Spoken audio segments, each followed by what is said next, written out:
Assalamualaikum warahmatullahi wabarakatuh. Terima kasih, Anda telah kembali di channel YouTube kami. Saluran informasi yang mengkisahkan kisah-kisah Islami, serta kisah para ulama dan kekasih Allah. Kali ini, kami akan membahas tentang kisah seorang yang disembuhkan oleh 40 hati kuda seorang waliullah. Seperti apakah kisahnya? Untuk mengetahui jawabannya, simak pembahasan kami kali ini hingga akhir.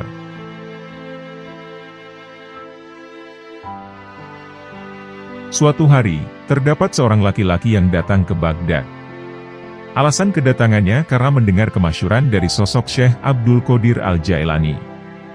Setibanya di Baghdad, laki-laki itu langsung menuju tempat Syekh Abdul Qadir dengan maksud ingin menemuinya. Namun, setibanya di dekat kediaman Syekh Abdul Qadir, ia sangat terkejut mendapati keadaan yang belum pernah dilihatnya.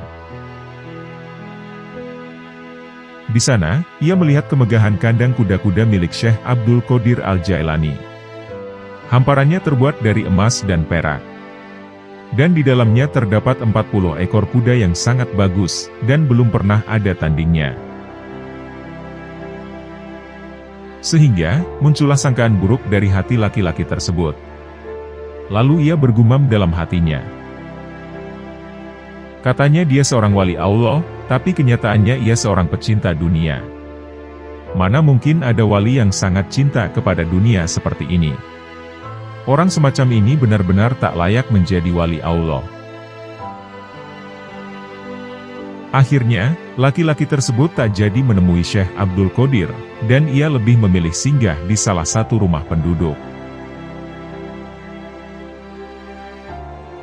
Tak lama berselang, laki-laki itu jatuh sakit yang cukup parah.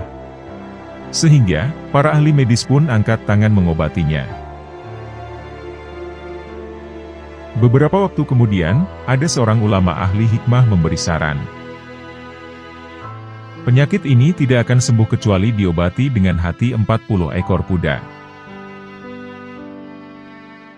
Ternyata, yang bisa digunakan tidak sembarang kuda. Hanya kuda dengan ciri-ciri sifat tertentulah yang dimaksud ulama ahli hikmah itu. Akhirnya, orang-orang Baghdad pun berkata, tidak ada yang memiliki kuda seperti itu, dan sebanyak itu, kecuali Syekh Abdul Qadir Al-Jailani. Coba saja kamu temui, karena ia seorang yang murah hati dan dermawan. Kemudian, ditemuilah Syekh Abdul Qadir untuk diminta kuda-kuda kesayangannya itu. Dan hasilnya luar biasa. Syekh Abdul Qadir dengan senang hati memberikan, dan merelakan semua kudanya untuk dijadikan obat penyakit si laki-laki tadi. Maka satu persatu kuda dari Syekh Abdul Qadir itu disembelih, lalu diambil hatinya untuk dijadikan obat si laki-laki.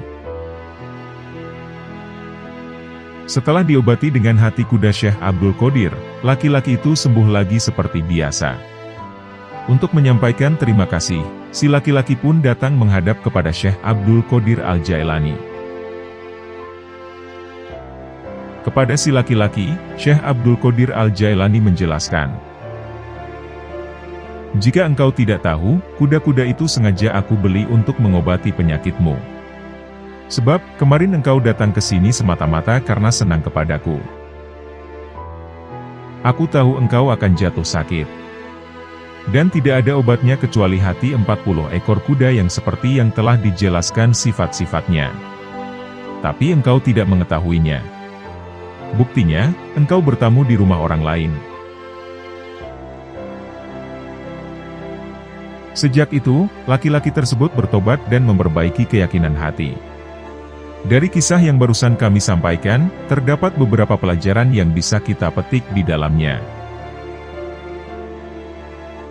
Pertama, Syekh Abdul Qadir Al-Jailani adalah seorang yang telah mencapai derajat kewalian yang tinggi. Sehingga, beliau menyandang gelar Sultanul Aulia, alias rajanya para wali. Kedua, karena keluhuran derajatnya, Syekh Abdul Qadir Al-Jailani memiliki karomah yang luar biasa.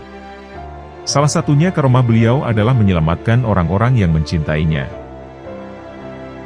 Ketiga, hadirnya para wali di majelis-majelis mulia, dan nyatanya pertolongan mereka kepada orang-orang yang berwasilah dengan mereka. Keempat, zuhud bukan berarti menolak dunia, melainkan tidak bergantungnya hati pada dunia, dan tidak menjadikan dunia sebagai tujuan hidup. Justru dengan zuhudlah, dunia menjadi sarana mencapai ridho Allah. Sebab, kunci zuhud terletak pada ketidaktertarikan hati pada dunia, bukan pada banyaknya harta. Kelima, betapa murahnya hati Syekh Abdul Qodir Al-Jailani. Sampai-sampai, beliau merelakan 40 ekor kudanya untuk mengobati orang yang mencintainya. Sikap itu sekaligus mementahkan prasangka buruk terhadap dirinya sebagai pecinta dunia, yang jauh dari sifat zuhud. Keenam, tidak boleh berburuk sangka kepada sesama manusia. Sebab, boleh jadi ia adalah wali atau kekasih Allah. Sementara, dari wali-wali Allah banyak perkara luar di luar nalar, yang mana, hal tersebut sebagai salah satu bentuk dari karomahnya. Demikianlah kisah seorang laki-laki dan 40 kuda Syekh Abdul Qodir Al-Jailani. Semoga kita dapat meneladani sifat-sifat mulia para kekasih Allah. Semoga kita dikumpulkan bersama kekasih Allah di dunia dan di akhirat. Dan semoga dengan apa yang telah kami sampaikan, dapat menambah ketakwaan kita kepada Allah Subhanahu wa Ta'ala. Wallahu a'lam bishawab. Terima kasih telah menonton. Jangan lupa klik tombol subscribe, like, komen, dan share, sebagai bentuk dukungan terhadap channel kami. Wassalamualaikum warahmatullahi wabarakatuh.